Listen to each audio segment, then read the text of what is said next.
Ladies and gentlemen, welcome to Meanwhile Here on Earth. This program features in-depth conversations with the leading names in the subjects of UFOs, abductees, the paranormal, panel discussions, and the very best and brightest of the next generation of writers and researchers. Meanwhile Here on Earth, the show breaking new ground in alternative talk with your intrepid host, veteran investigative writer and researcher, Peter Robbins.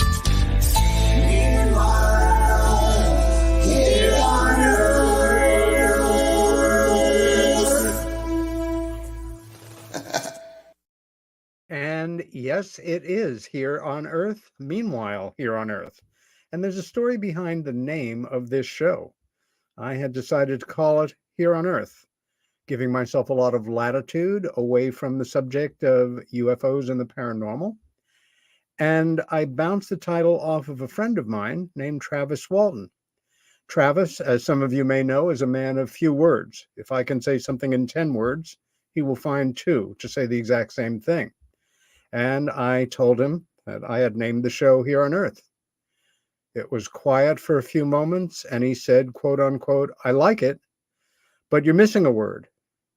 I, of course, responded, "What do you mean?" And he said, "Meanwhile." Hence the name of this radio show. Tonight's guest is a returning guest and possibly the guest who has been on this show more than any other single guest.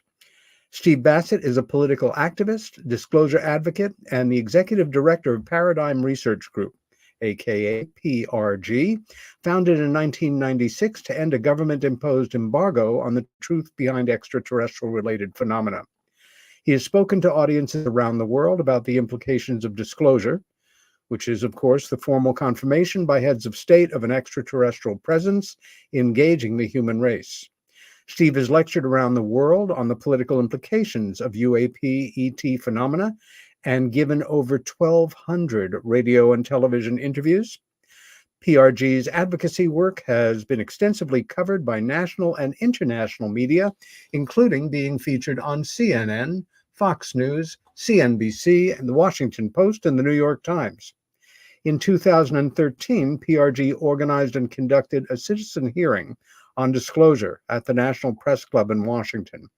In November of 2014, PRG launched a 2-year political initiative out of Washington, D.C. that injected the ET issue into the 2016 presidential campaign.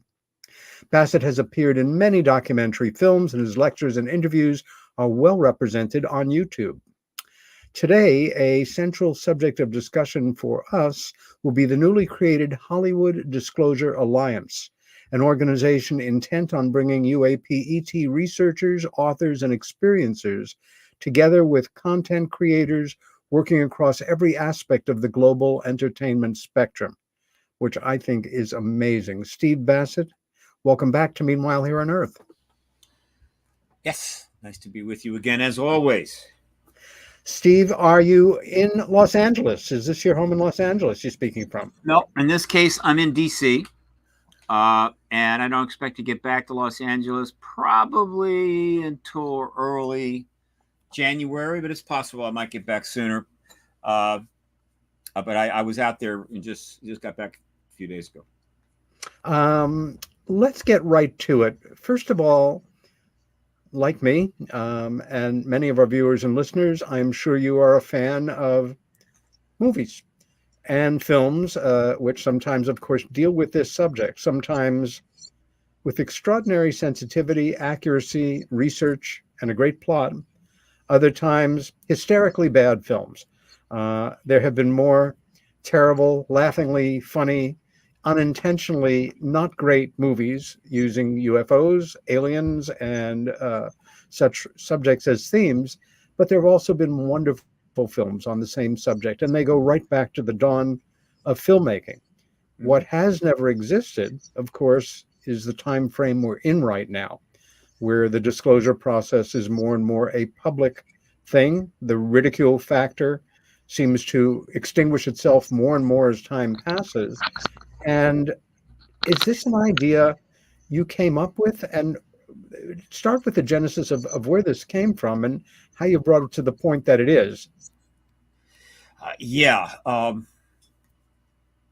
I first came to Los Angeles and Hollywood in 1972.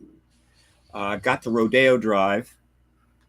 Had a had a 1966 Corvette convertible, which I eventually like an idiot. And at that point, I was out of money, right? I had tennis rackets and some clothes, and that's all I had. And I'd gone to California because I couldn't take the East Coast anymore. And if I had just parked the car and started walking up and down Rodeo Drive, and just going into each restaurant and saying, "Look, I'm a waiter," and I'd just done it. Done a year stint in DC. I was pretty good. I can wait your tables. I can do good work. And they said no. But one of them would have said yes, and I'd have gotten a job as a waiter on Rodeo Drive, and I would have probably an apartment, and started my Los Angeles life, which is again like no other life. I would have started doing improv, and I'd have become a stand-up comedian, and I would be so rich right now. It's not even funny, but I didn't. I turned around and went back to San Diego. Okay, so many years later, in 2020, I came back to Los Angeles to engage the film industry, a much older and wiser man. I was brought out there by somebody that was hot to trot to get a documentary together, and we started filming, and it was all wonderful, and it was everything I ever wanted. And then the third COVID wave hit. And the way pandemics work, they're very much like tsunamis. You get a small wave and you're going, that's interesting. Then you get a little larger wave and you go, oh, that's interesting. And then the water sucks out about a half a mile, and then the big one comes. And if you haven't left the beach by then, goodbye. And that was the third wave of the COVID. And when it hit, it started wiping out production companies left and right. And the whole project blew up, and I came back here. Some time went by, went back and again to different project. Of course, I'm learning the ropes the hard way. We actually presented this project to a couple of potential funders in the range of $2 to $3 million. And then the strike hit, and another COVID wave hit, and I forgot an asteroid hit, something, whatever the hell was happening, and that blew up. More people went out of business, and I came back to LA again. And I went back the third time because there was something in the works. And then lightning struck. And so this is what Woody Allen was saying when he says that 90% of success is just showing up. Just keep showing up. Something will happen, right? So what happened was, it's a fascinating story, really. I went to the Alien Con up in San Mateo, and I gave my usual presentation. Only I went for more laughs on this one, I think. And afterwards, some people are chatting me up and whatever, nice. And there was one fellow I talked to for about, 30 seconds, 40 seconds. I'd not seen him before.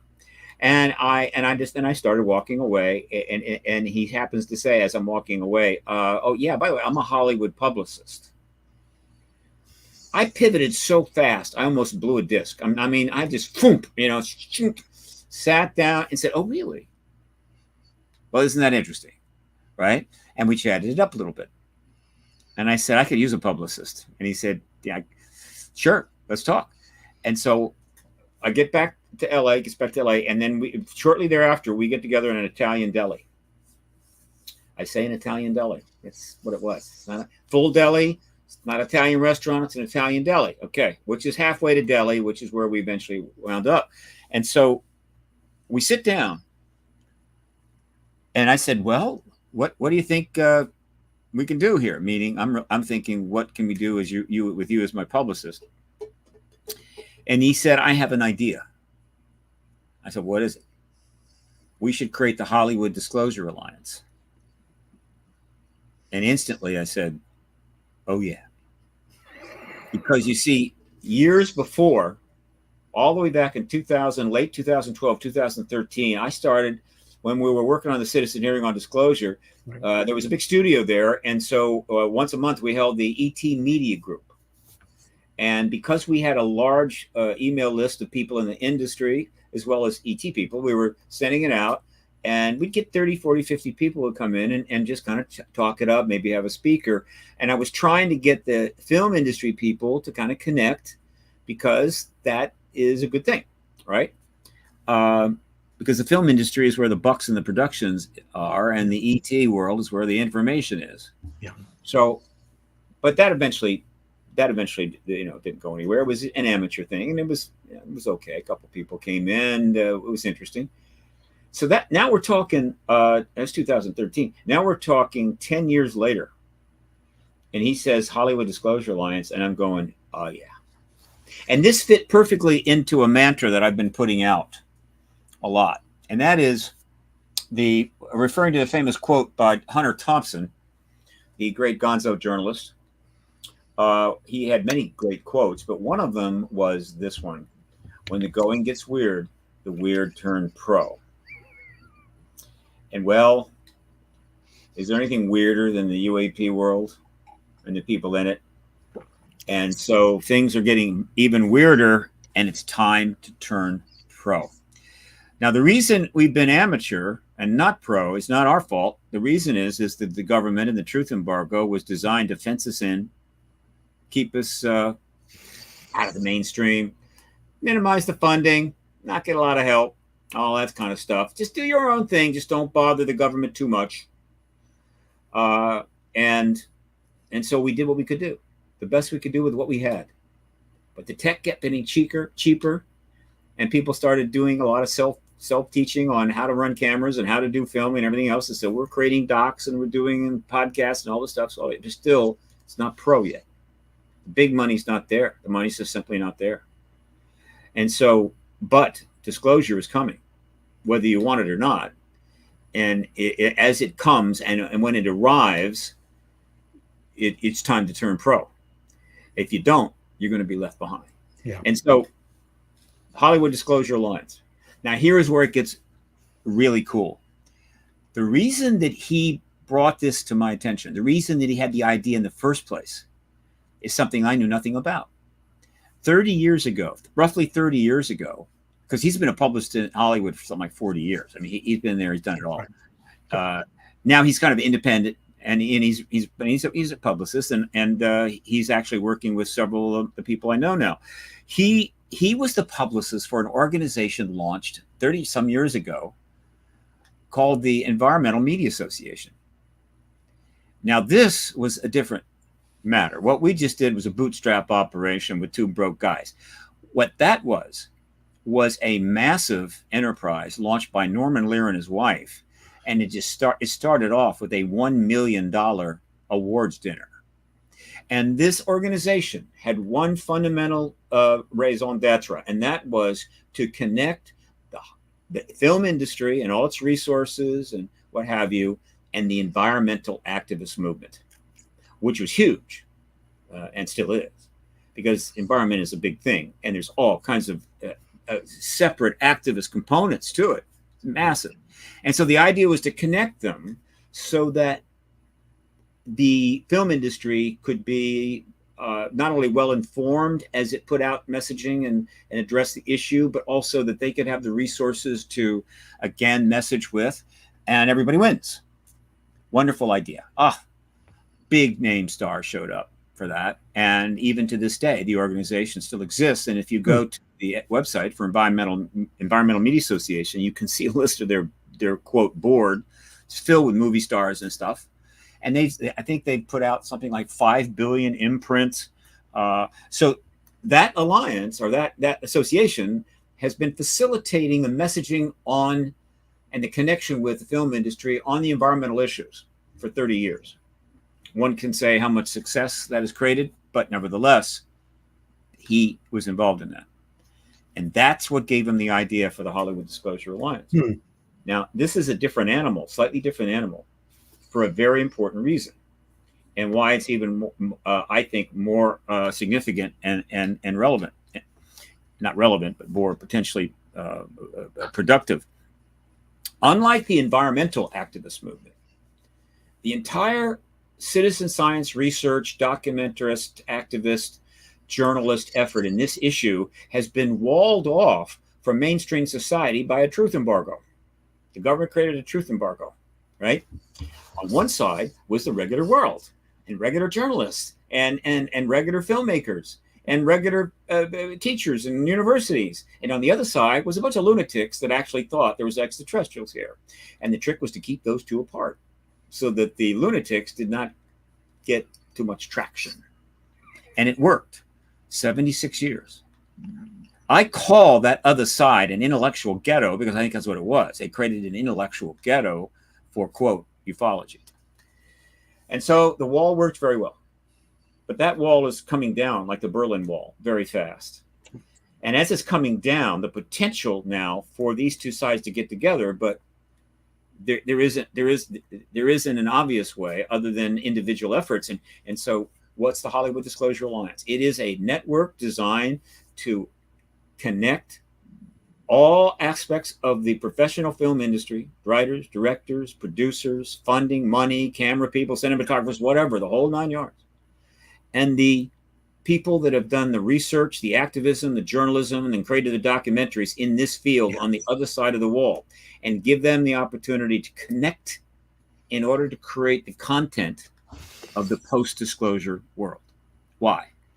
Because when disclosure takes place, the entire planet is going to have to undergo a DIY, self-taught, autodidactic learning curve, where the whole planet has got to get up to speed on what the hell is going on, as well as the whole history of the truth embargo and the issue.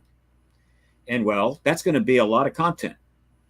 And who's got the ability to create content? The film industry, which we symbolize with the term Hollywood. And it's far bigger than that. And the question, where's all the information? It's in these books and the documentaries behind me. But they weren't created by Hollywood.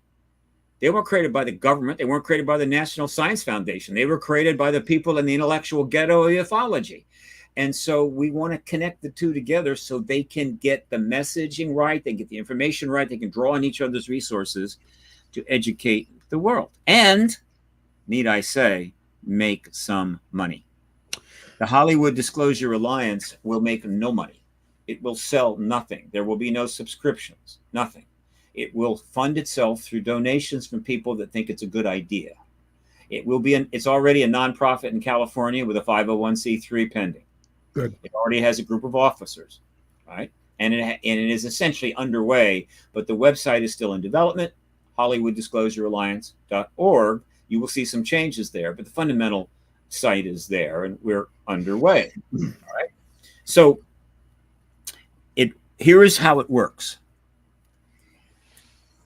We have a board of directors, a working board of directors that may grow to be 30 or 40, which is not something you do in a commercial company. Will the board of directors be drawn from both UFO research community and experiencers and industry people? Exactly. There's one group of directors that are under the film industry, I guess you could say aegis, and then you have another that's part of the UFO ET activists and research people. And they are so defined, okay? But that's your board of directors, about 20.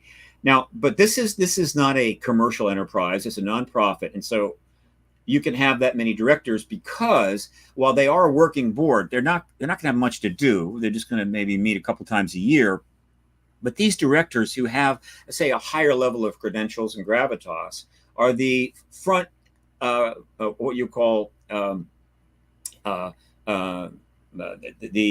ambassadors to the world about this association, to get the word out and draw in people and so forth. So there are ambassadors. They are a working board. The HDA will be run by an executive board or an executive committee made up of 5 people. Okay. Dan Harari is the chairman. I am the executive director. Paul Hynek is the chief financial officer. Jeff Stein is the vice president for development. And Anjali Harari is the secretary. These are the executive board at this time. Now, so that's your board. Underneath that are founding members. And how does that work?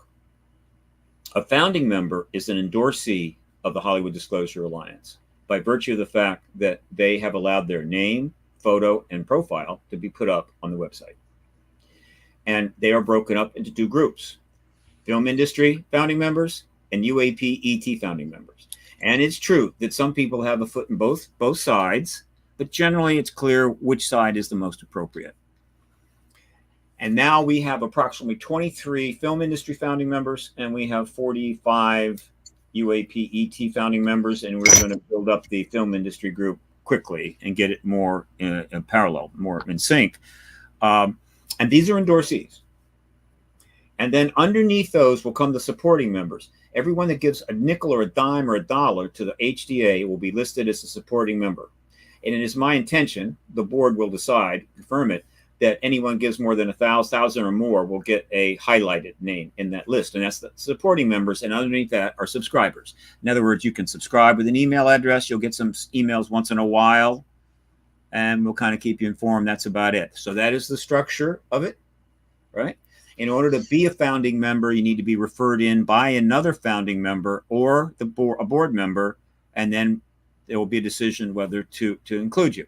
It's not highly selective. It's not some special group, but the person needs to have some time and grade in the film industry or time and grade in the UAP research, activist, journalists, and so forth to be an appropriate founding member. And that's how you get to be a founding member. And then the way it's going to operate, almost done, is it's all networking. It's all networking. We're going to help people get together to do projects, make money, and inform the world. We're not going to make money. We're not going to sell anything. We're simply going to help people get together. What they do is their business. All right? And so, and here is the value of it, particularly in this case, more so than the Environmental Media Association. This group of founding members, by virtue of them being up on the website, is telling everybody in the industry, I'm in the film industry and I'm into this issue. So if you want to do something in this issue and you'd like to have a professional that also has some knowledge and understanding of the issue, here I am, get in touch. So they're networking out to all the rest of the industry. They're networking internally to each other. So if I'm a directing founding member and a producer founding member, and I look on the thing and I go, oh, that person is, let me hook with them, right? They're already into this issue. And so they're networking in that way as well. And then the most important network is the cross-group network. And so the film industry people can go to the site, they can see the founding members on the UAP side and decide, that's the person I think I want to get in touch with. I want to find out what they know. I want to learn what they have learned. I want to read their book. I want to watch their documentary, and it makes it easy for them to identify, right, who can be helpful to them to create content, whatever it is, and vice versa. If you are in the UAP industry and you'd like some support for a UAP world, and you want some support from the film industry, you don't have to just go knocking on doors and hear, I don't know, I don't know anything about that. I'm not interested in that. I don't want to hear that. No, these people are already there. You know who to get in touch with. They're interested in the subject already. None of this has existed before. Yeah. And so the way we'll connect is this. We're not publishing everybody's contact information. No. The board will have contact information for the board. But in terms of the founding members, no. Because that's kind of a violation of privacy. What we will do is this. The protocol will be this, and I think it's going to be approved by the board. If you're a founding member, you are basically giving permission to the board of directors to give your address, an email address, to another founding member that's interested in connecting. It's that simple. You've agreed to that. If somebody is trying to connect from outside the HDA, what we will do in that case is we will give you their address, and you can decide whether you want to contact that person who is not in the HDA. And that is how the network will go. But it's also the case that by virtue of being listed, you can go research somebody on your own. I mean, you see they're a founding member. You don't necessarily have to get the email address from us. You can go and find them in other ways. You can research their background.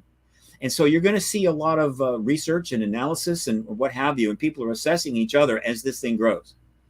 It could become a major force in the post-disclosure world, given that, boy, the content the content is already starting to be generated. There's projects all over Los Angeles on this issue.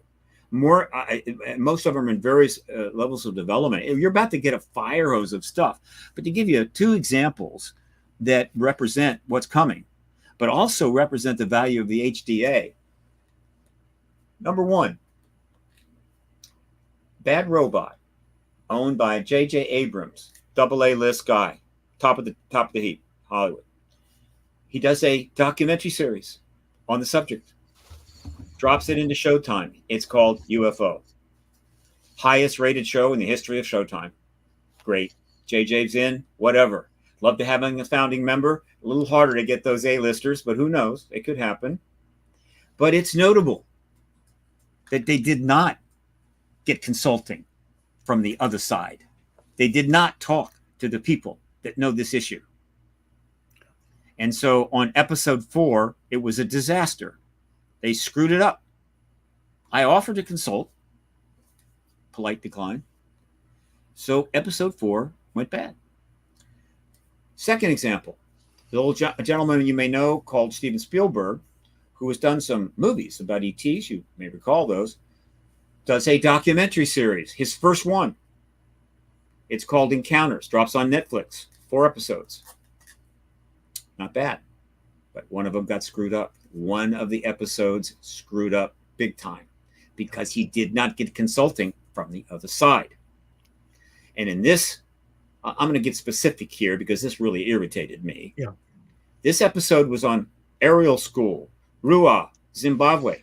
Very important. It's got some of the kids there and what have you. And they bring on this idiot 20-year-old guy. I'm not sure how old he was, to be honest with you.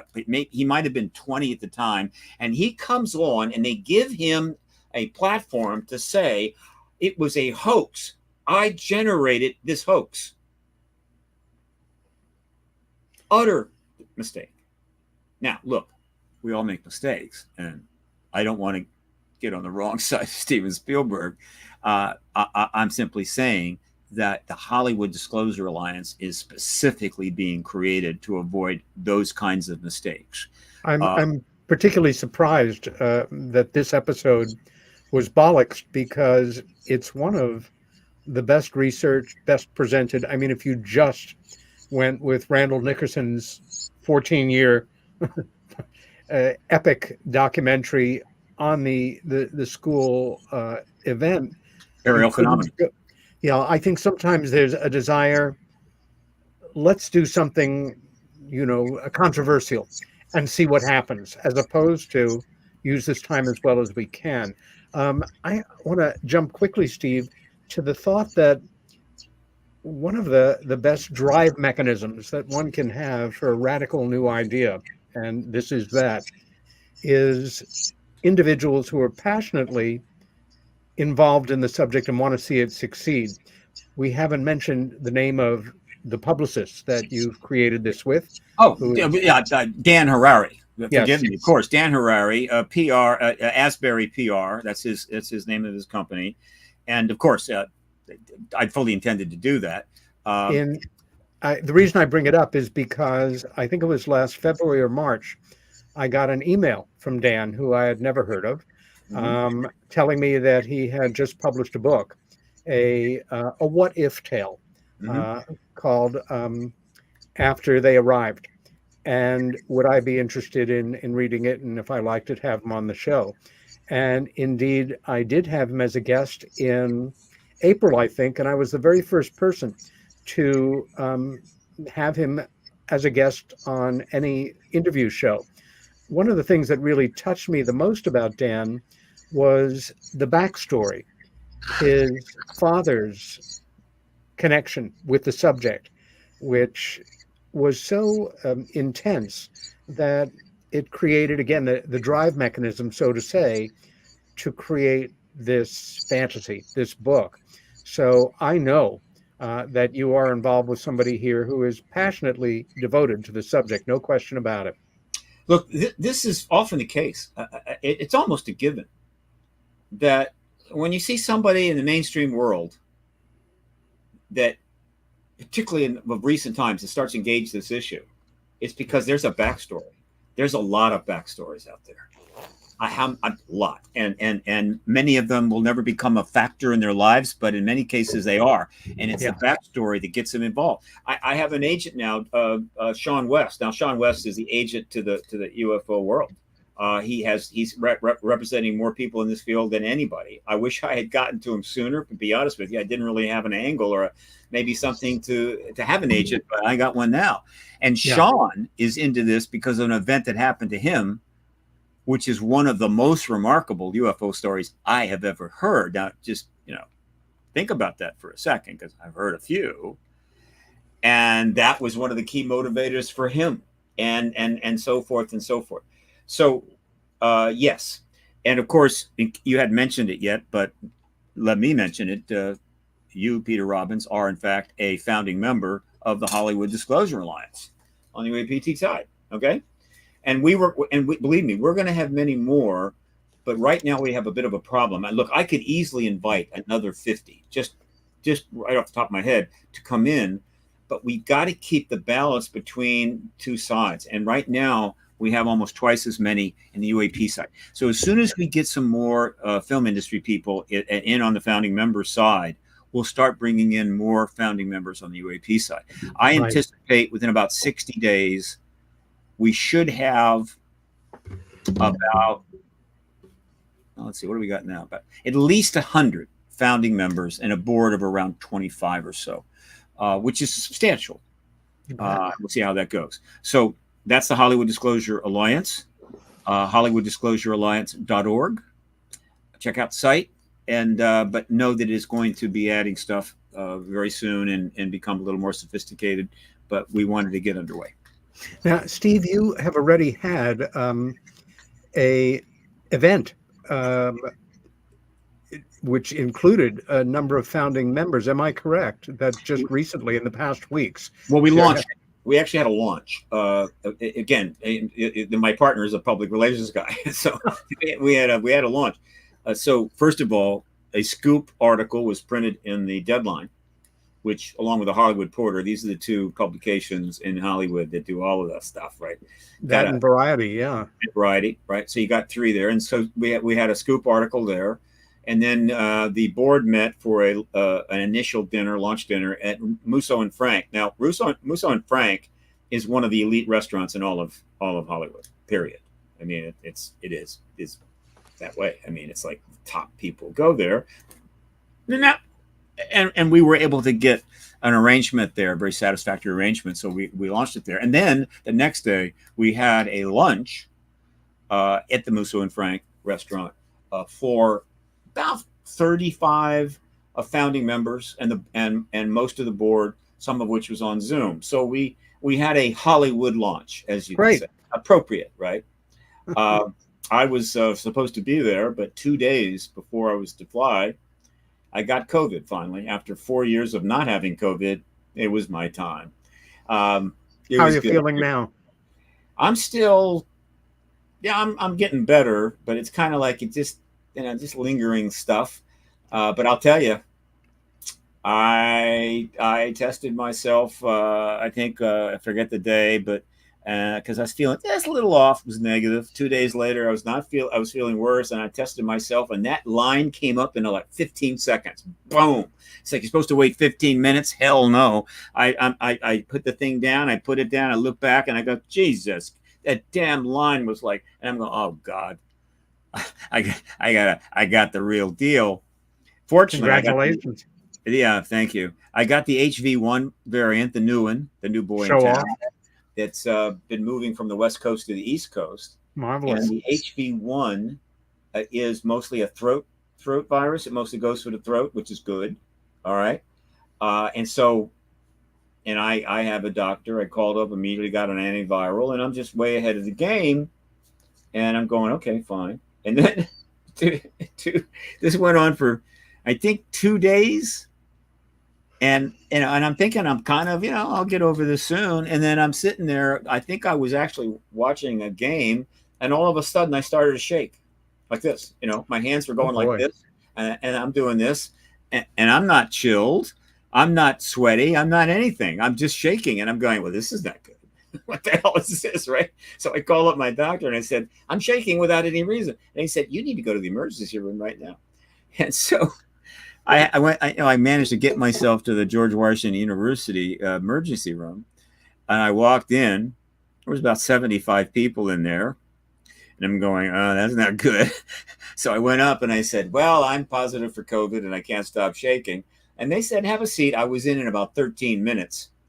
And they took me, so I spent 7 hours in the emergency room. And the reason was because, I went into the, okay, I'm sick. I got into CVS, grabbed some ibuprofen, went home, said, I'll take ibuprofen.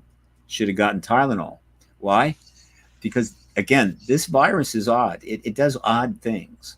And what it did with me is it drove my temperature to 103, but I didn't have a thermometer because I'm an idiot. And ibuprofen is not as good as Tylenol in dropping it down. And so for the next 30 some hours, I'm carrying a 103 temperature. I don't feel it. I don't feel cold. I'm not sweating. I'm just running a 103. And congratulations. Said, you idiot. And I started doing this. So I go in, they keep me for 7 hours. And the reason they keep me for 7 hours, God, it's a wonderful hospital, George Washington University. Fantastic. I saw 4 doctors, 1 student doctor, and 3 nurses. Why? What they wanted to all hear about the disclosure initiative. That's exactly right. But also this, the HV1 really had not hit that hard yet in DC. There were not that many cases. And so when it was pretty obvious I had that, they really wanted to look me over. They're trying to learn about what this particular variant does. And so I got much blood test, I got a chest x-ray, all this stuff. Again, this is how they do it. How else can you do it? You've got to be able to examine patients that have it, see how it affects them versus other variants. And so I got a nice 7-hour stay at the emergency room. And I'm sure my Humana Advantage medical team will pay that effectively and quickly because they have no choice. That one's covered, baby, and nothing they can say about that. But I was irritated with myself because I started getting lax. I had been so good and so consistent, but everybody was loosening up. I'm loosening up. I was getting more and more careless and got it. Okay. It's not going away, folks. It's going to be here for a long time, and you get it or you don't get it. But it's real, and be careful out there. But in any event, I'm probably going to be fine. My taste kind of went away for a while. I lost 7 pounds. Yes, I went on the COVID weight loss diet. Very good. After 4 days, I'm looking in the mirror and saying, I feel like shit, but I look good. I look good. That's more important, as we all know. As you're talking, I'm thinking all the what ifs. If this Disclosure Alliance existed X number of years ago, how it might have affected the making of certain films. And I keep thinking back, this is more than 20 years ago now. Larry Landsman, our old friend who at the time was head of special projects for NBC. And worked for Sci-Fi Channel. That's right. NBC owned it at the time. That's right. And he hired me for probably the coolest freelance job I ever had. It was to help promote privately among movers and shakers in the greater New York area the premiere of what was then the longest and most expensive miniseries ever made, Taken. Executive producer Steven Spielberg. That's right. Taken. Big deal. Huge deal. Major. It was 20 hours of programming. And I mean, they were doing all of their, broadcast promotion on their own. But Larry asked me to put together an event in New York City that would include close to 200 people. He wanted as many society people, movers and shakers, writers, experiencers, UFO researchers, and ultimately friends to have an evening together where I had been given license to hire the most major media figure I could think of to MC the event. And when I asked him what my budget was, and this has never happened to me before, I don't expect it'll happen again, he said, "What do you mean?" I said, "How much am I authorized to spend to put together this event? Because it's going to be in the evening. People will be coming from work. Even if we don't serve dinner, there's got to be enough hors d'oeuvres there to feed them, etc." Sure. And he said, "Spend as much as you need to." And you had a heart attack. What? Well, I was very You well must be paid. kidding. It really happened. I started to look at venues, and I ended up hiring the ballroom of the Regency Hotel in New York City, every bit as classy as any hotel venue in New York. I invited personally something like 175 people, arranged for caterers, and the first media figure that I went to, this shows how long ago it was, a bit over 20 years ago, he was retired but alive, was Walter Cronkite.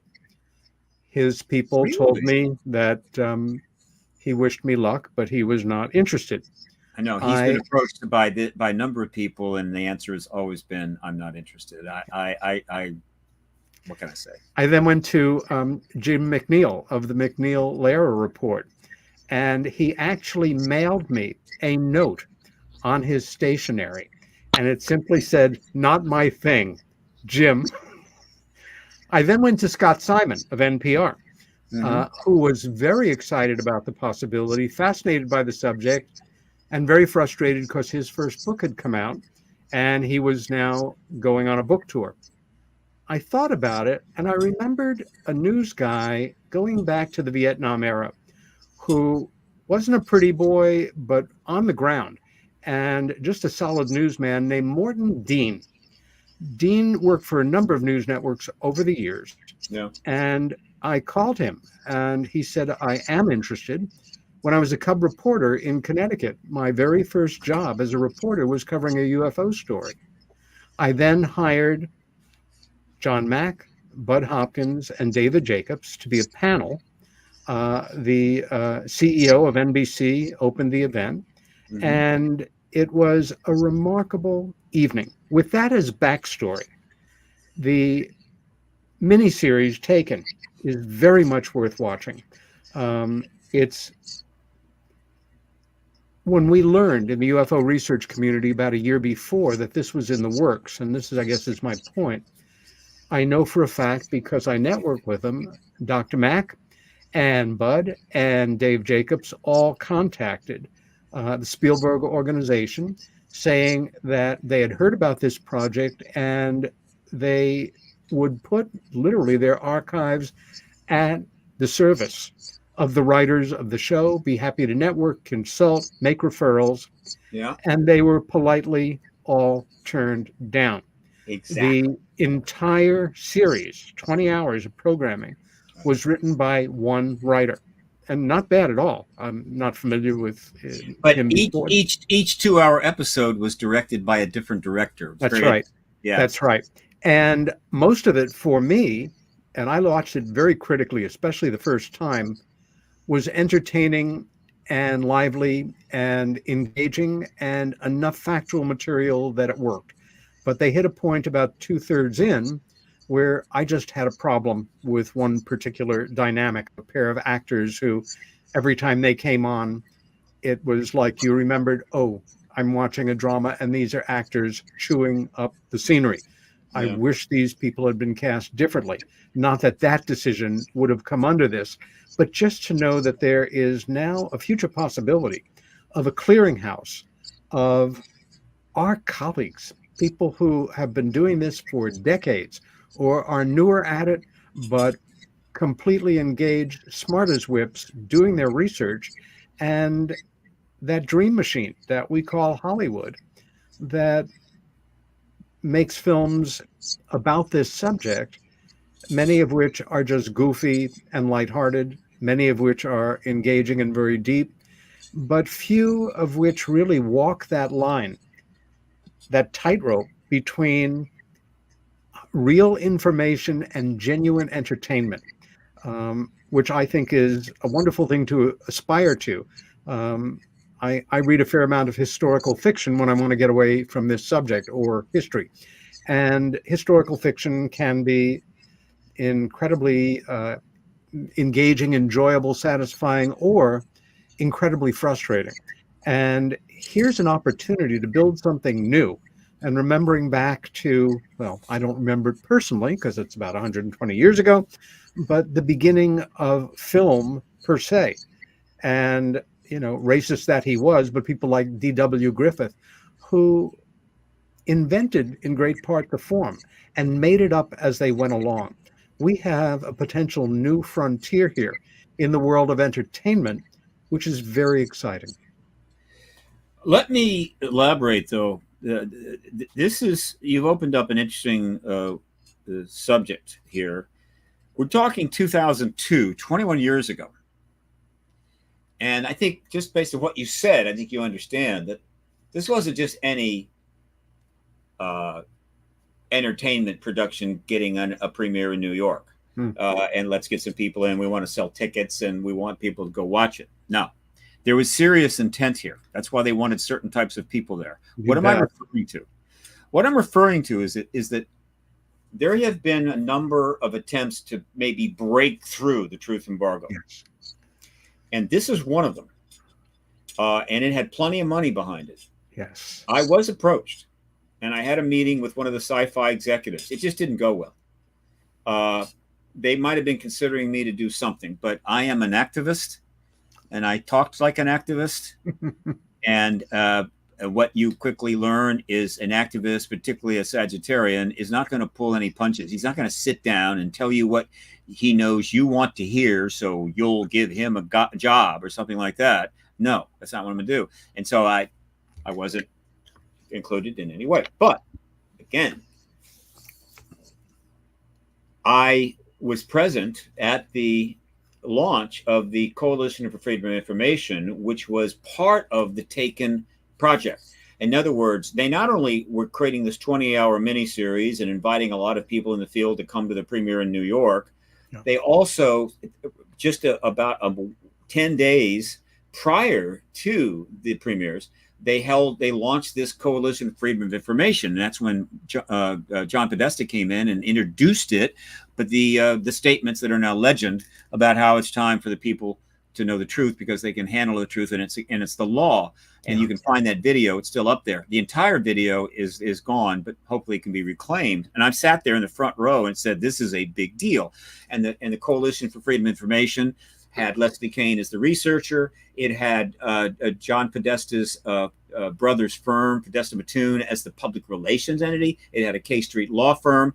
They were going to really go with this issue. But again, on the basis of doing some research that will show, oh, there's something there, which of course is a problem since the government already knows there's something there, knew there was something there. But nevertheless, the idea is you hit it hard enough with enough gravitas and the government will put their hands up and go, you got us.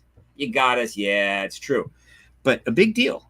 And then they launched the miniseries. Now, in addition to this very substantial New York launch, they set up another launch in Washington. Now, I don't know who was behind this. Probably somebody similar to you. And did they spare any expense? Oh, no. This premiere in Washington was held at the Reagan building, that $1 billion building just a couple of blocks from where I am right now. And everybody is wearing, everybody is dressed up, and the waiters have got tuxedos on and white gloves, and they're walking around with silver trays filled with fantastic hors d'oeuvres, which I'm eating like crazy. and so they launched in Washington as well. Something big was going on. In other words, Spielberg puts together what amounts to historical fiction. Yes. But very loose. The writer uses a family to represent the truth embargo. Yes. But they do two families, right? Two families, and they do some interesting representations that kind of reflect the contact experience and abduction. They make a big deal out of implants and whatever. It clearly was written by somebody who wasn't an expert in this history of this field, but had done a little research and checked here and checked there. They did not bring in the consultants. Again, they interviewed me and said, hey, he's too crazy, right? Too crazy. Can't have him. But Leslie Kean was pretty knowledgeable of the subject, to be sure, and so she was involved in the research project that was essentially the Coalition for Freedom of Information. Now, it's also the case that only a couple of months after the Coalition for Information was launched, John Podesta announced that he had raised $20 million to launch the Center for American Progress, now the major progressive think tank in Washington. And so all of this stuff was happening in 2002. Yes. Something was in the works. Now, time frame. The Rockefeller Initiative lasted from 96 to 93 to 96. That didn't go anywhere. Clinton becomes a lame duck second-term president.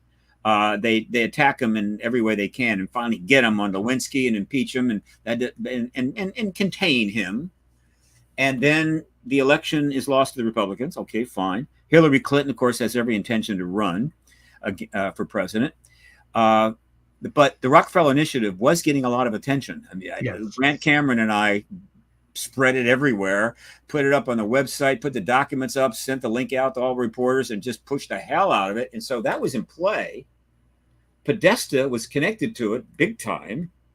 And Podesta was connected to the Coalition for Freedom of Information. And I'm positive that Podesta was meeting with Spielberg. And so you've got some big powers and money coming together in 2002 to bada bing, bada bam. And I'm watching and going, this is good. This is very good. But guess what? Man, history has not been kind to this issue and the people in it and the movement.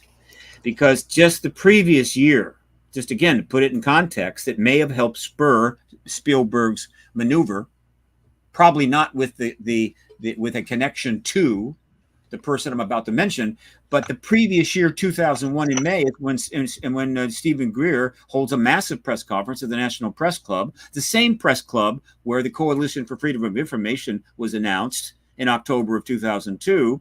And he brings in 15 witnesses. They give a pretty spectacular presentation. There's 150 journalists in the room. He's got a tape of 70 more witnesses. He hands that out, and the issue is on fire. 4 months later, the towers come down. Boom. But yet that press conference, while there was nowhere to go, Greer really didn't have anywhere to go after that. I mean, it was like, what do you do? Who are you going to go, pounding on whose door in Washington, D.C. to talk about this issue when the towers just came down? And so things settled back, but obviously not for Steven Spielberg. And so meanwhile, even though that's not going to go anywhere because of that historical event, the whole thing with Taken and the 20-hour series is well along the line. They're moving forward. The Sci-Fi Channel's involved, plenty of money, and they make the move with the Coalition for Freedom of Information, October 2002. And everybody, I'm optimistic. It's all good. What happens next? George Bush decides he needs to be a war president like his father and go to Iraq and avenge his father's being slighted and insulted by Iraq and Saddam Hussein, where they put a picture of his father on the in front of one of their major buildings there, so everybody that walked in and out of it walked on his face. He goes to war in Iraq, and that is the end, really, of any chance that the sci-fi Steven Spielberg Coalition of Freedom of Connection, Podesta, and all of that was going to go anywhere. And that was 21 years ago. I want to just add one detail there, which is that at the time, the CEO of Sci-Fi was a woman. I forget her last name. Her first name was Bonnie. And she got up and spoke before we showed clips from the miniseries. Mm-hmm. And she said something that I thought, this is absolutely historic. And I wonder if it will start something going in the corporate world, which was that as Sci-Fi began to invest time, money, interest in the story as it was coming together, something happened that I don't think the executives at the network anticipated. And it was kind of summed up by Bonnie, who said, at one point in her remarks that, of course, as a media corporation, their first mandate was to make money for their company and their stockholders. The second was to entertain the public, but she realized, and the executives agreed with her, that in the course of doing their thing, they came to realize that this is a real phenomena. It sounds like a small thing to say, but in fact, that non-human entities are in fact taking people. Yeah. And that was also now a mandate to help educate people to the reality of this. Of course, that kind of slipped away once the entertainment value really kicked in. And again, national tenor changed and kind of lost the thread. But that was the CEO of a major American corporation saying that. And I hope it will be a precursor to things to come through the Disclosure Network. And we are going to have to hold it there, Steve. We are going to come back in a few short minutes. This is Peter Robbins with my special guest, Steve Bassett. Meanwhile, here on Earth, don't go away.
And we are back. Peter Robbins with my special guest, Steve Bassett. We were talking about the Sci-Fi Initiative, so to say. Any thoughts that I kind of cut you off there, Steve? Well, no, I think most of your viewers don't know the story. They don't know much about this. I mean, this is now 20 years ago. Very significant. Your audio is off, Steve. Ooh. No, my mic is on. Are you sure? Yeah, I can hear you just fine, yes. Steve. Peter, you're... Race, do we have Steve's audio? Yes, you do. Stand by. I see a yes. Again, the excitement of live radio. This doesn't happen on podcasts. During the break, I think Peter, when he jumped up and when he came back, I think he unplugged his. Steve, do you sign? Can you give us the rest of the hour in symbol language with your hands and your expression? I know. I know our producer is now wiggling dials and moving switches and No, it's on your end. saying Peter. Hang on. incantations, and it shouldn't be long until we're actually back together again. I think everything is all right. Okay.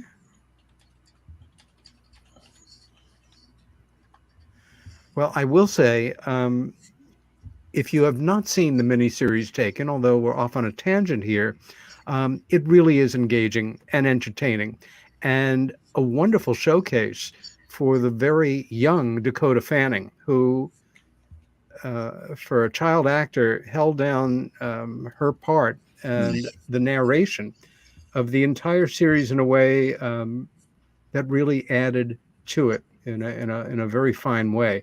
Are you back with us, Steve?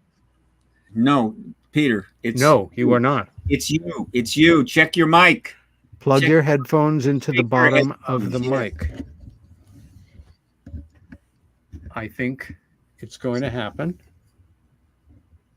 And are they plugged back in? You got them plugged in? If they are, maybe you're having fun with us and just moving your mouth. No. But no. you can talk. All right, take your time. Work on it. When Peter finally gets his headphones going, I'm gonna talk more about this extraordinary time in history, the year 2002.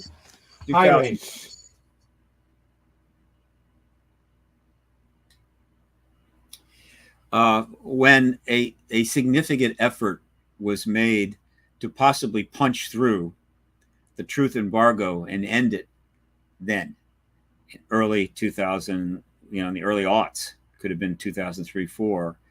George W. Bush was president. His father was, of course, extremely well respected in the military intelligence community and so forth.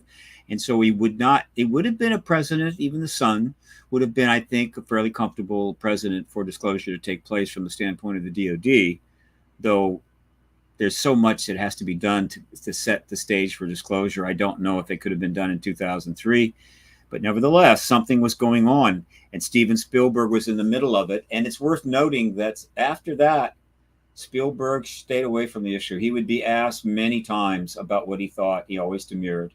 He just did not want to get involved back into the politics of this. Now, that may change soon. He's launched the series Encounters. Which by the way, some of it was about contact.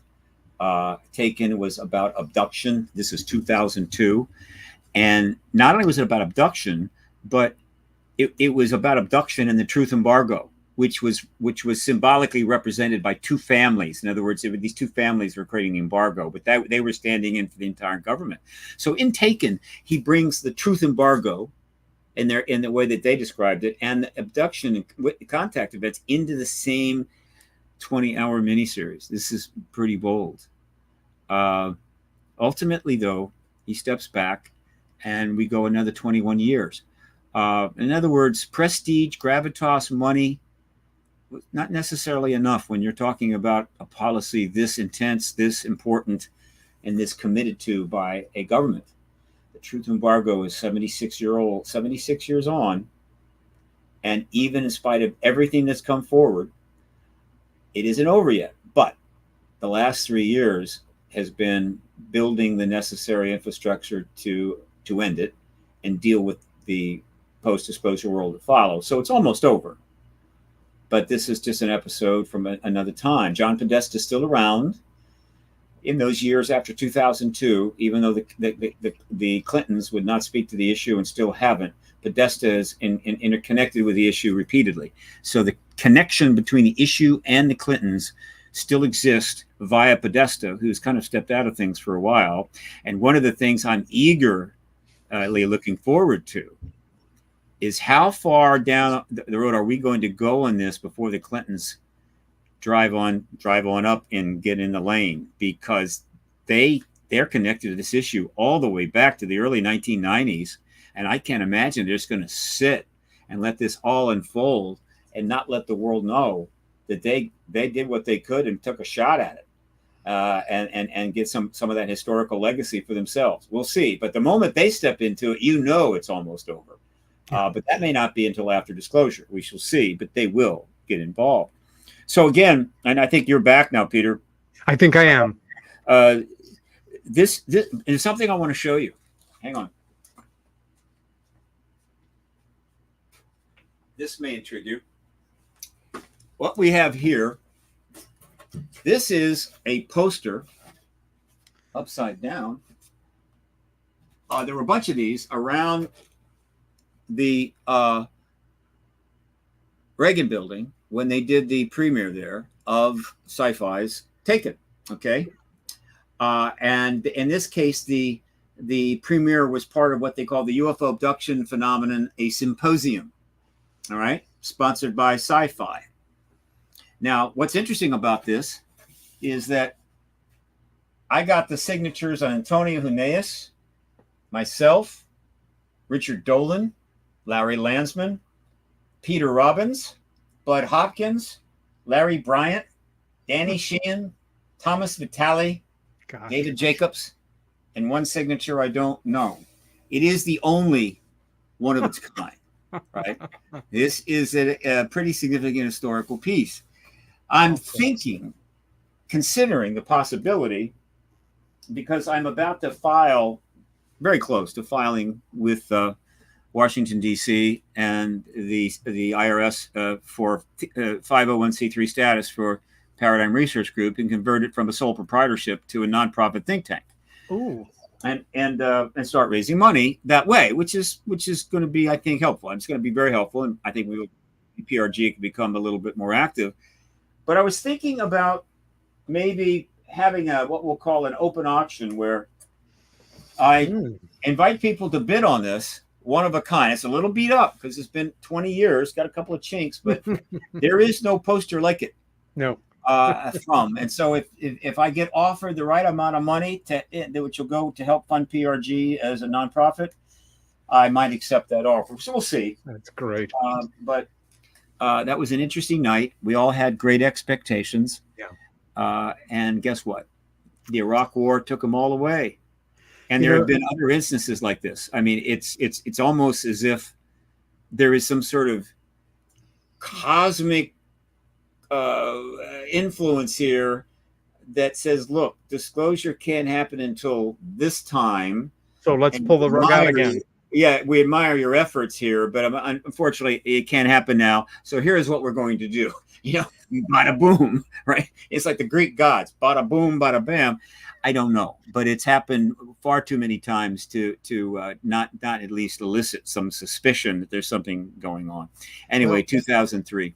In a way, not that this one event is related to the other, but right now, after the past few years of activity and increasing interest among American elected officials, and more folks who care less and less what other people think about what they think about the subject, and freeing up in general, that here we are yet once again, poised as we've never been for a breakthrough, for a wider acceptance. And we've got a little thing called the Ukraine war.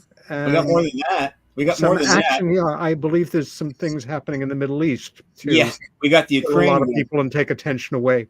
We've got some of the worst stuff ever in the Middle East. There is a massive slaughter going on in northern Africa, right, from one side to the other. That it is not awful enough to get the attention it deserves, because the other stuff is even more awful. We still have a pandemic underway.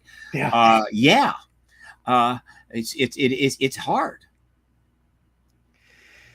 Steve, let's kind of backtrack a little bit in that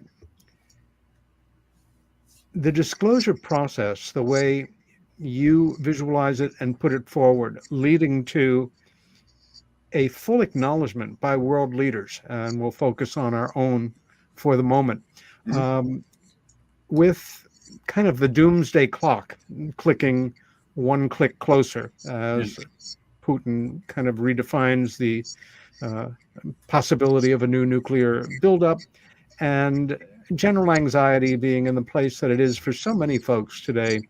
Where do you think we stand right now in terms of that process involving the American president? Yeah, I'll tell you exactly where I think we stand. And I've been putting this message out now, podcast after podcast after podcast, probably 70. I put it out at the CITD. I put it out at Stairway to the Stars. I'm going to put it out in Mexico in a couple of weeks, and I'm sticking to it.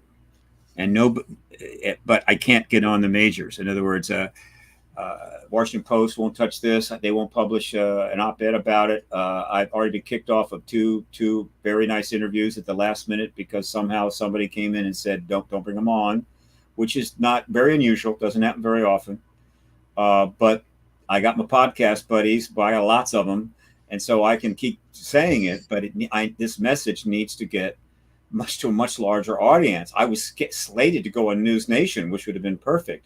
And at the last minute, I was kicked out. And when I inquired about it, the producer literally treated me like I was somebody had broke in the back door and was trying to steal the typewriters.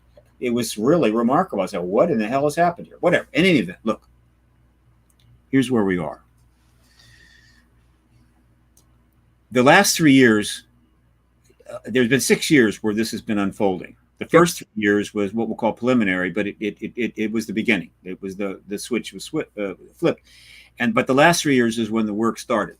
And so from December, let's go from December of 2020 until December of 2023, 3 years, okay, is what it took to set up all of the necessary structures, arrangements, understanding, protocols, and legislation to be ready for the post-disclosure world. That's what this has all been about. Absolutely. From day one. It has never been about, oh, let's see if we can find out what this stuff is up there. No, not at all. They've known about it for the entire time. The government's fully aware of it. The government is investigated to death. They've got vehicles, bodies. They've been doing re-engineering. They're up to their ears in information about it. So it has nothing to do with that. Well, if it has nothing to do with finding out about the phenomena, what does it have to do with? Disclosure is what it has to do with. And so what has happened in these 3 years is that as of the signing of the bill, this last bill, the fourth NDAA bill with UAP legislation, by the way, the first bill with UAP legislation that was put in by Rubio in 2020 was the first time any legislation had UAP in it, period, in the entire history, right? So that was a milestone. This will be the fourth. This bill is loaded with juicy stuff. When it is passed, and I believe it will be passed as is, it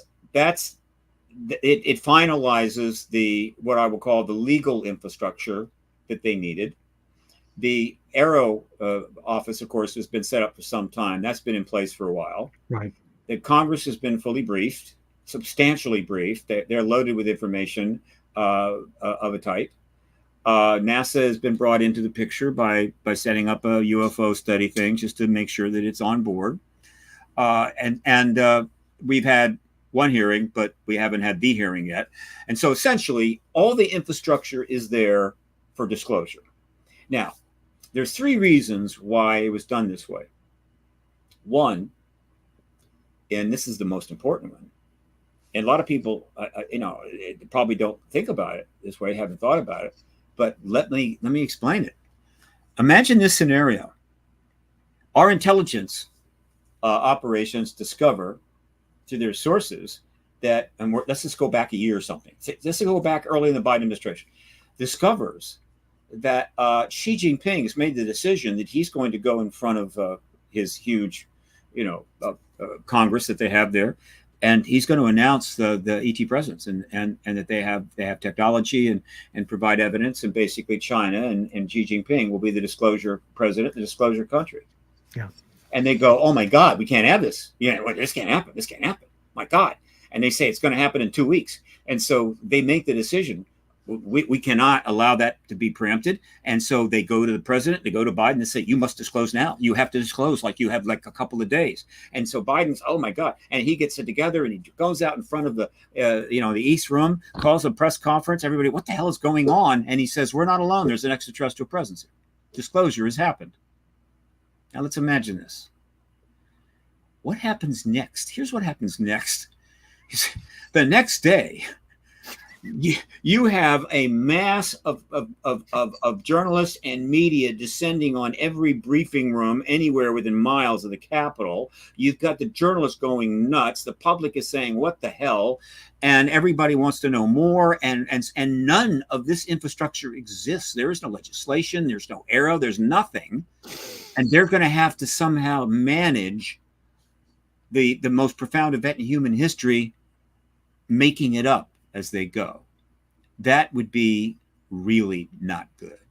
And so one of the reasons they did this is so that everything will be in place and ready to go when the president does confirm, and everybody does what I just said, but they're ready. Okay. We know how it's going to go. We know how we're going to bring information out. We've got arrow, places, policies, witness protection, all that kind of stuff. It's all in place. Done. All right. That's one reason they did it. The second reason they did it was because they, in order for it to be done right and not be disruptive or destructive, in order for it to be non-political, you had to bring it to the president. You had to go through all of this and bring it to the president, unlike what happened in 93 to 96, when Rockefeller basically was asking Clinton and Podesta, go beat the door down at the Pentagon and make them give you the files. And that was not going to fly, and it didn't. This is the opposite of that. In other words, the Congress, the public, the journalists, and so forth are just bringing us all together and then handing it to the president to make an announcement. But the last piece of that is, of course, the hearing, the major hearing that has to happen before the Senate Intel Committee. And so that's another reason why they did it. And then the third reason was this. They knew and have always known that when they finally have to disclose, they are facing a mountain of public relations issues. Yes. Serious public relations problems, and a lot of upset people. And they knew that if they do it the right way and they show the faith, they show the flag, they do it right, that people were going to be more reasonable, more understanding when shortly after disclosure, they learn, well, we've always known about it and we just didn't tell you. And a whole lot of other questions, which I have discussed, which are going to be brutal to answer. But people are going to say, you did the right thing. Let's move forward. Just don't look backward. Let's go ahead. Don't want to sue you. Don't want to get angry. That kind of thing. It's a public relations maneuver, pure and simple. It's all of that, right? That has been infrastructure. And I'll restate that first point. The most important, though, is that they are ready for the post-disclosure world on day one. All right. So this last piece of legislation, basically, it's all in place. And when you read this legislation, there are two aspects of it which are particularly profound. It's 63 pages long. Okay. The first part is doubly profound because it's not just the legislation, it's the way it was dealt with. Here is what happened. David Grush comes forward on June the 5th, way ahead of the time frame and ahead of the script and everything else, because he is a whistleblower and he'd had enough, and he goes public and gives the interview to News Nation and the article and the debrief, and says, look, I was told we have a number of non-human craft and the pilots of those craft, dead pilots. And I was told this by people working in the programs dealing with them. But because I've been in intelligence for some time, geospatial and several other entities, I have a lot of contacts, and I contacted a whole bunch of people I kind of knew, and they confirmed that what I was told was true. And he took that to the Senate Intel Committee. He took it to Arrow. The Senate Intel Committee, when he did that, it triggered a bunch of of a blowback to him internally, which he got very upset about. Then he went to the IG of the intelligence community for relief, got some relief. But there's no real way to stop somebody from being harassed, not in the modern world, right? I mean, you can put somebody on notice and say, don't do that, and they'll go fine. But then they just open up a phantom Twitter account and start threatening them that way, or just slide notes under the door, whatever. The harassment didn't stop, which caused him to finally come out as a whistleblower, the real deal, and drop that pretty big, matzo ball into the soup. And so, whoa. And that just completely changed the picture. The whole process was moving along pretty basic, pretty okay, not as fast as we like. And then all of a sudden, wait a minute, hundreds of articles are being written about David Grush and bodies and reclaimed crash vehicles. Whoa, way ahead of the scheme. Caused a lot of problems. It caused a lot of problems for everybody, particularly Sean Kirkpatrick. Now, it's notable that nobody refuted it. The secretaries of the Air Force, Navy, and Army did not refute it. The DOD did not refute it. The Supreme Court didn't refute it. Nobody refuted it. The Joint Chief Chairman didn't refute it because it's true. Now, there was pushback, but not the kind that we need to be concerned about. Some doofus released some of his medical files, pointing out that he had a lot of trouble. They thought that might somehow shut him up. Wrong, right? It actually made him more of a hero. Kirkpatrick in a terrible position because as the head of Aero, everybody was going to be coming over to him wanting to know about that, and he couldn't talk about that because he's not really running anything other than just holding that thing in place until disclosure comes. And so he's in an impossible position. And so he mistakenly tried to distance himself by firing off a pretty nasty letter about Grush. Mistake, right. Honest mistake. He's a good man, and I know he's going to be fine. But this created a real problem. Okay. So what is going to happen next? Because this is a case where you got a black swan event. You have to, this is like the quarterback, the play broke down, and now the quarterback's got to come up with another play, right? Which, of course, is what Mahomes does every damn play, right? And so how are they going to adjust to the fact that their basic play had broken down and they're going to have to come up with something or get sacked? Well, it took 39 days. 39 days from the day that Grush went on News Nation. Chuck Schumer essentially threw the long ball after scrambling around in the backfield for 39 days.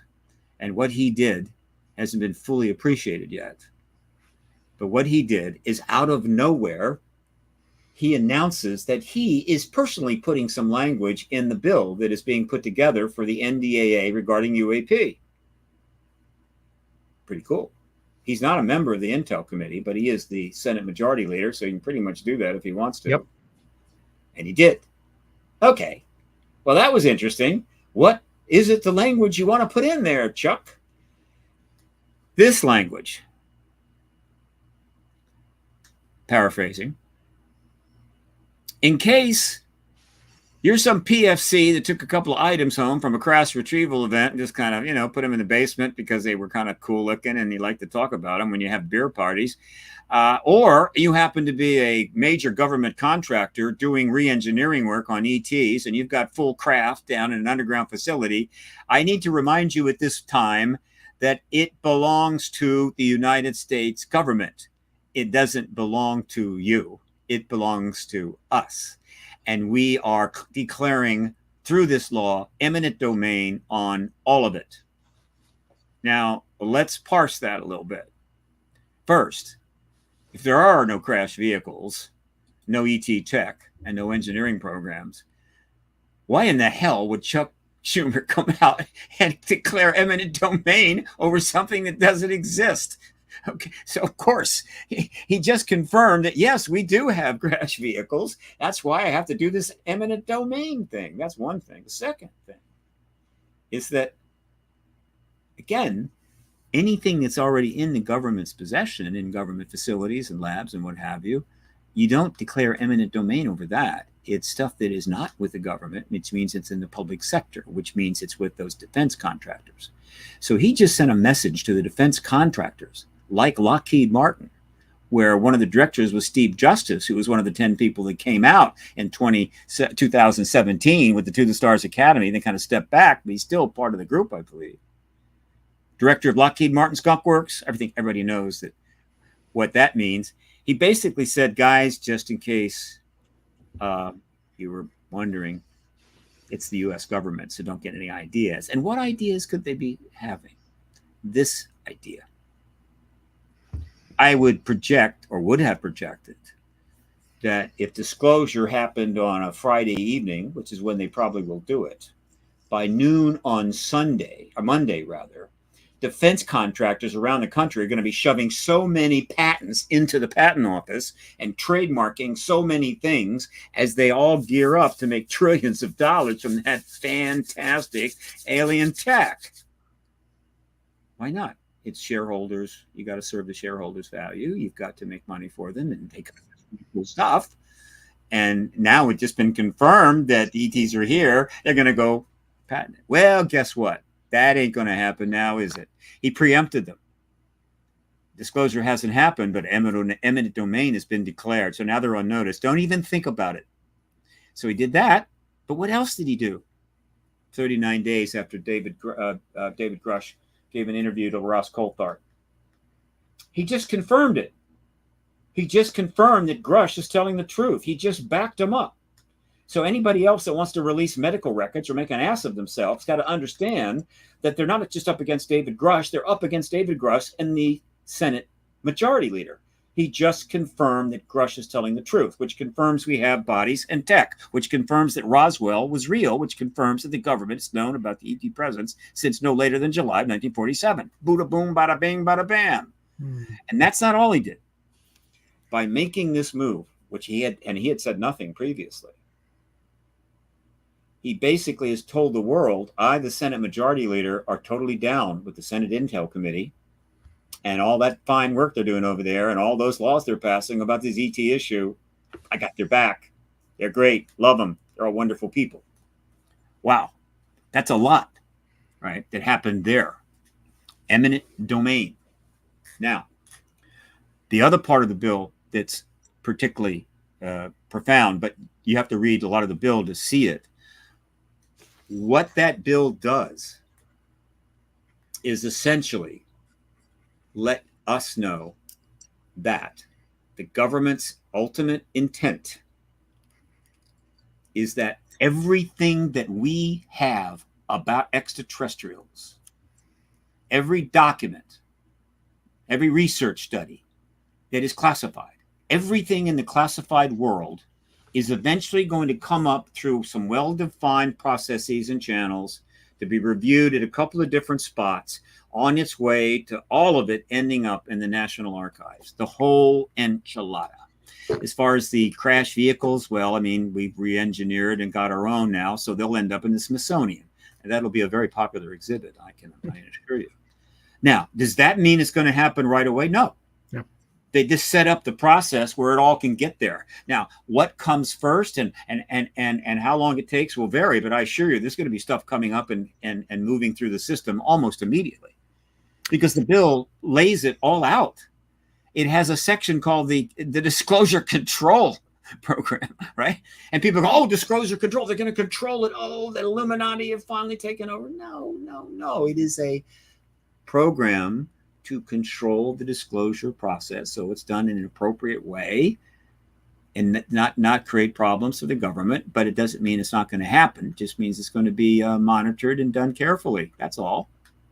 And did I mention that the name of the act is called the UAP Disclosure Act? Did I mention that? It's called the UAP Disclosure Act, folks. Disclosure, that is the word that's right in the middle there. Yeah. A quick question, it's somewhat tangential. It's fair to say the past few years, partisanship in Washington is as ferocious and as unproductive and as dramatic and as sometimes as virulent as it's been within our lifetime. Well, there hasn't been any canings yet, but the gunfire could break out at any moment. Pretty much. I love that we almost had a duke out like Almost had a pre-Civil duke War out. days. Oy vey. It's. Do you The feel third world? What a place to be. right is us at this point in that sense? Yeah. The idea that, well, let me put it this way. You mentioned Marco Rubio earlier, senator from Florida. senior representative from Florida, and certainly an archetypical conservative Republican. A great deal of the crafting of the work that he has been involved in has been done in partnership with an unlikely partner. And that happens to be one of my representatives here in New York State, Kirsten Gillibrand, who on the other end of the spectrum is a progressive card-carrying Democrat, smart woman, and also deeply engaged in this subject now. For some people, this might seem like a very odd couple, but it strikes me that both of these people who ideologically are on different sides of the divide and emblematic of many people in our elected bodies of governance, that this is an issue that almost against their wishes, if they're rigid and they put ideology above being productive and serving the people, that it's not out of the question that this process, the legislative process, disclosure in general, can bring conservatives and liberals, Republicans and Democrats, progressives and non-progressives together in a way that we have never, not only never seen, but never imagined. Am I kind of, overactivating my own imagination, or do you feel this could serve bringing the people of this country together in some way that really has not happened before? Hey, it's exactly what I've been saying for almost 2 years. You're absolutely right, of course. It is one of the most nonpartisan issues ever brought before the House and Senate. There have been others. War tends to be pretty nonpartisan. Not always, but often. No, this is the one issue that allows the most partisan people on the Hill to step back into their more authentic self and act like a human being, intelligent, thoughtful human being. And it's happening all the time. Matt Gaetz was at the subcommittee hearing. He's not a member of the committee, but he was there because he had gone down to Florida with Anna Paulina Luna and wanted to let people know about that. Tim Burchett is extremely conservative, but he went out of his way to mention that this is a nonpartisan issue. They conduct it in a nonpartisan way. So, let me tell you, the people on the Hill are really relatively smart people. There are a couple of exceptions, but they're pretty smart people. And one of the reasons they act as bad as they do is not because they're necessarily all screwed up in the head somehow or somehow lacking. It is the very process of politics now, the way what you have to do to get elected, what you have to do to stay elected, literally requires you make an ass of yourself, whether you want to or not. Now, some can avoid that. It depends on the district they're in, their situation, and they have that. Maybe those people have the luxury. But in a very divided country where the elections are close, they are literally forced. It is the sausage machine of politics in America now. You want to get into politics, you're going to end up as sausage, whether you want to or not. And sausage, particularly until it's cooked, is not very attractive. And so it's a problem. But there are, behind a lot of this circus, actually some relatively intelligent people. They just don't have much opportunity to act that way. And so now this gives them that opportunity. And there are plenty of examples of that already. So, I think it's a side issue, but nevertheless, it's not trivial that here is an issue they could use to reclaim some authenticity as human beings serving the American people in the House and Senate. And I think some are already inclining that way. I wouldn't get too worked up over the Senate Intel Committee because, frankly, that's always been nonpartisan. The people that are put on it generally are not partisan. They know they have to work together. It is the most important national security committee. So it's always been that way. Yeah. When you start seeing it happening in some of the other committees, you'll realize this is a real deal. And that gets me to an extremely important point that I always make in my podcast now. And that is this. As I said, the infrastructure is done. The laws will shortly be done. I mean, the last law is necessary. We're going to have to pass it. I can't imagine it's not going to be passed. There's no reason to think that the House is going to jump on this. The House is looking elsewhere. The House is looking at the spending bill. Mike Thompson is looking at the spending bill. That's his issue. He could care less about the NDAA. It's very likely he is going to shut the government down in January and save his job. But again, that's not the NDAA, right? And disclosure doesn't really care whether the government's open or closed. It's more important than that. So in any event, the structure is in place. I don't see the pushback from the Republicans. So the bill will get passed. At that point, everything's in place. Now, Gillibrand said there was going to be a hearing in the Senate Intel some time ago. However, that was before the latest catastrophes, right? World catastrophes. And so things have dragged out. And to the point where now it's very logical that you're not going to do that until after the bill is passed, right? And that's fine. The bill will be passed around December 2021. Then everybody goes home for Christmas. And then they come back in January. And when they start the new year, all the infrastructure is in place. Everything is ready to go.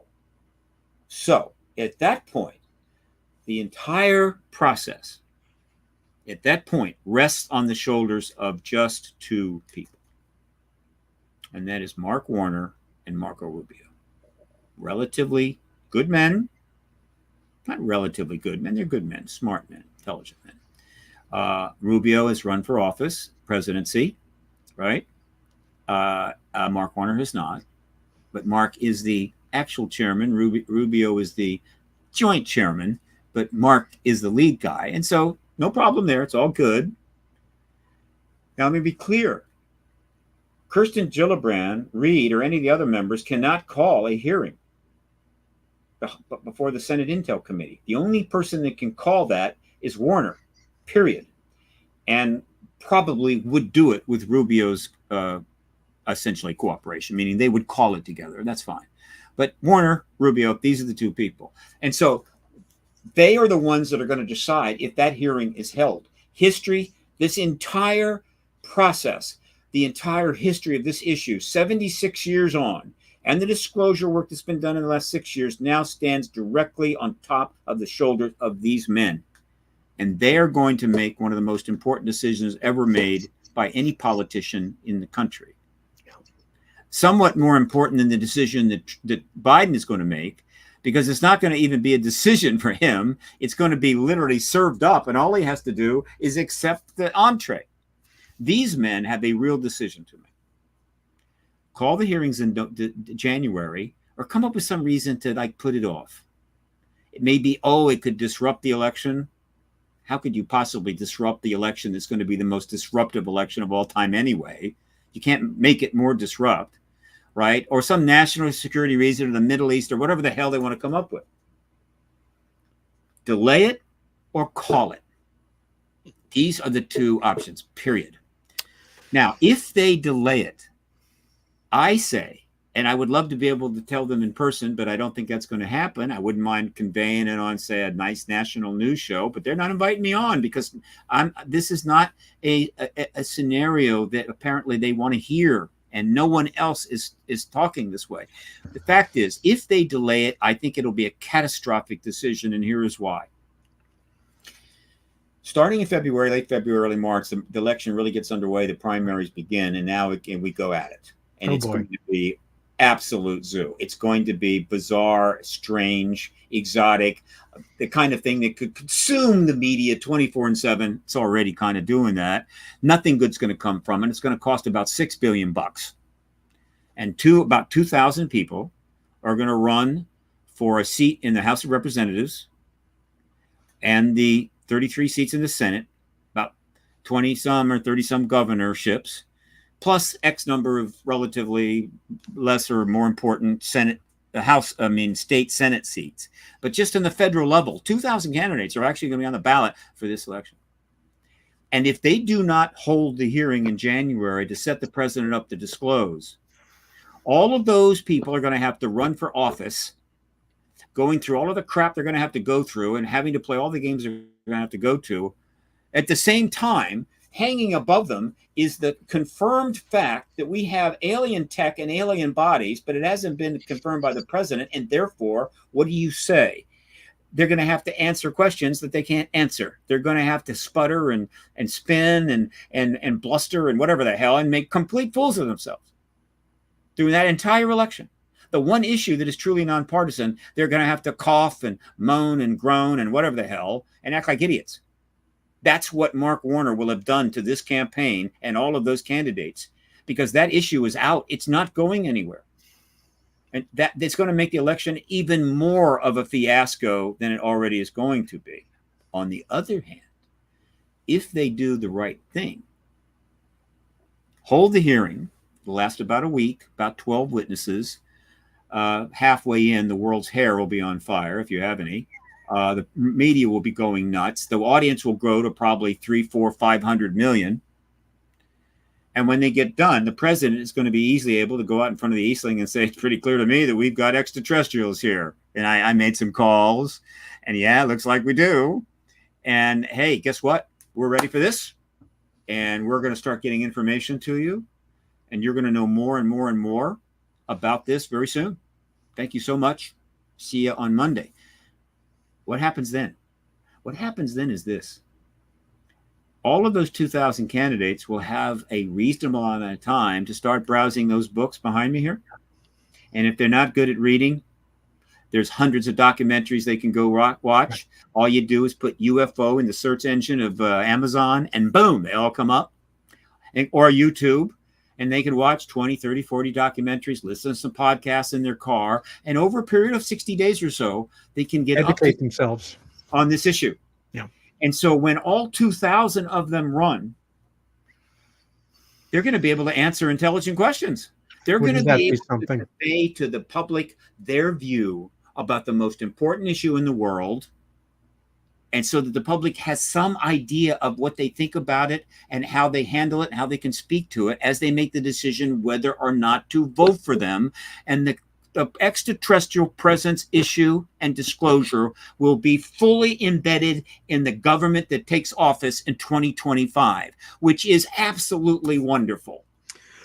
That's the difference between those two decisions. See what I'm saying, Peter? This is incredibly important. And so I'm saying, if you don't hold those hearings and allow the president to disclose before this election gets underway, it will be one of the most awful mistakes ever made by any politicians in the history of the country. They have got to do this. And I'm going to scream this from the rooftops until somebody tells me, shut up. No, picking up on that point, and this is a hypothetical that I've been turning over in my mind for only a number of decades, and it has to do with disclosure, control, or management. Let's say that this extraordinary moment comes, and the President of the United States, in so many words, says, "We're not alone." I'm turning this over to my spokespeople here, and they will fill you in on the details. I think sometimes we, in the work, no matter how objective we are or think we are, get lost in the illusion that because we are ready and to some degree knowledgeable about the subject, that the majority of people in this country and the world are also, which is a big mistake. They're not. No. The great majority of people, this is still a complete outsider subject, and they're busy living their lives, paying their bills, hoping for, the best for their families and their societies. Yeah. Not exactly, Peter. Well, I defy you to go out and start just picking people at random. Go to a foreign country and ask somebody, have you ever watched a sci-fi movie that has extraterrestrials in it? Oh, yeah. They're turning it over in their minds and things. My thought is this, though, Steve. It's one thing to say we're not alone. Yeah. It's another thing to say, there are a bunch of little awkward details here that we really need to run by you Yeah, because they're sure. part of the full picture. They involve abduction of real Yeah. people. You've seen it documented, dramatized, but it's really happening. There's this thing, these hybrid beings that are part us and part them. Then there are these missing pregnancies. And Sure. then, on down the pantheon of stuff that will freak most folks the F out. It will completely destabilize their world, or the potential that things they couldn't have even imagined are the way it is. How does one manage disclosure in a way that doesn't overload people's circuits and keeps in mind, well, for me, mm, the idea that for many of us, it's here, I'm ready, let's go. People get used to it, as opposed to remembering that we need to be empathetic and careful. This is the only time people are going to go through this, and we've got to try to manage it in a way that's human and productive. Your thoughts? Well, we have some disagreement on premise. First of all, I think the number of people in the world that don't have some sense that there's something going on and something about this issue is actually shrunk to a number that's not even significant. I'm going to go 8, 9, 10%. I agree. Okay. That's true, but are That's they number ready one. for disclosure? Again, ready? What is ready? Right? I mean, there is no definition of ready. And the way the world works and the way life is you don't get that luxury, right? It's like, okay, look, are you guys ready to go into Iraq and have a war? No, we're not ready. Well, we're going anyway. Tough. Deal with it. Are you ready to go to Vietnam? No. Now we're going anyway. All right. Let's list all the things. Are you ready for a nuclear war? Well, tough. We may very well have one. If they launch, we launch, and that's the way it is. And so this idea that people need, no, that's not the way life works. It's not the way it's ever going to work. What happens is history moves forward in inexorable ways based upon countless variables. And if you want to be comfortable in the modern life, you adapt. You adapt as best you can, right? Now, the way you want to be able to adapt is by getting truthful information about what's going on. You see, what has been doing all the harm over these years is not because people are getting the truth and it's upsetting them. It's because people are getting bullshit and that's upsetting them. All right. And so it's a classic example of the doctor goes to the family and says, your loved one has got terminal cancer. Do you think that loved one is ready to hear that? Or should we just kind of hold off? Or maybe go in and tell them they're fine so that they, there was a time when the family might have said, yeah, let's don't upset them. No, that's not what's going to happen now. All right. And that's not the way life should be. You tell the truth and let people deal with it from an authentic position. The government as parent is out now. Forget it. We're not going to go there anymore. Okay. The government is professional liar. That needs to go away. All right. The use of secrecy as an easy way to get away with crap. That's going to go away. So nobody is in a position really to be able to decide what people are ready for and what they are not. And by and large, every decision the government's ever made in that realm has been wrong and has been self-serving and has been incredibly arrogant, because ultimately it comes down to the same thing. I, Lieutenant Commander, General this, Senator this, Representative that, Undersecretary of this or that and everything else, am ready. I can handle this, but you can't. That's why I'm not going to tell you. Well, that's crap. Everybody has had enough of that. And people that want to play the game that way are going to get fired. They're going to get unelected or whatever. That game is over. American people, I think, are pretty clear about this. No more bullshit. Now, the problem the American people has, if they've been fed so much crap and so many lies that they've lost the ability to tell the truth from the lie, which is really kind of a problem. But that's not the problem we're discussing. In other words, the problem is, the reason we may not be ready is we've got to a point where we can no longer tell the truth from the lies. And so when we get the truth, we don't even know we're getting the truth. But I'm sorry, If that's the way it is, that's the way it is. And the only way you get past that is start telling the truth until people start to realize you're actually doing it. And the way you tell the truth and people confirm it and realize, oh, that's the truth. And then you tell another one and they go confirm it. Oh, that's the truth. And pretty soon they're saying, hey, I think you're in the truth business. Thank you. What else have you got? And so the idea that we're going to lie some more, defer some more in order to avoid people who aren't ready is just going to make everything worse. Get it done, get it out, and let people deal with it the best they can. Now, if somebody loses it over it and goes up on the 10th floor and jumps off the building because they can't cope with the idea that there's hybrids in this world, that would be a tragedy.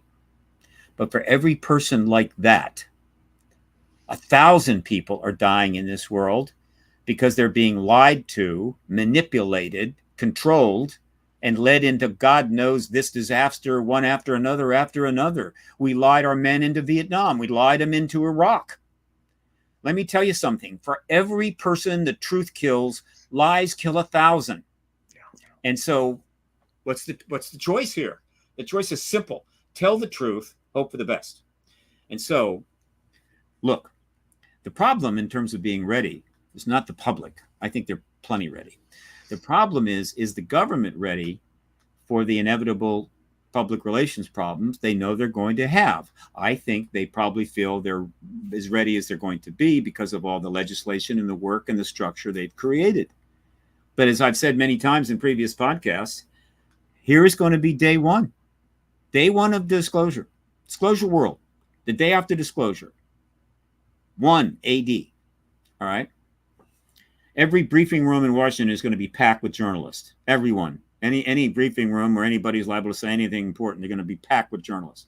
They're going to be standing room only. And the poor press representative is going to come out. Maybe they'll designate somebody high up, but whatever, doesn't matter. They're going to come out, they're going to stand in front of the mic, and they're going to say, I have a statement to make first. We are certainly quite astounded and impressed by what we just learned from the President of the United States on Friday night, and we've certainly been examining that and trying to learn what we can. And so now today, Monday morning, we're ready to take your questions. Okay. What's one of the first questions that are going to be answered, if not the first question? When did the government actually know there was an extraterrestrial presence? Answer: 1947. Really? 47? Why didn't you tell us before 2023? National security. Next question. Okay. When did the government first have in its possession these non-human craft? 1947. Actually, 43. Actually, we sort of had something in 33, whatever the hell. Really? You've actually had it that long? Well, why didn't you tell us? National security. Next question. Let me see.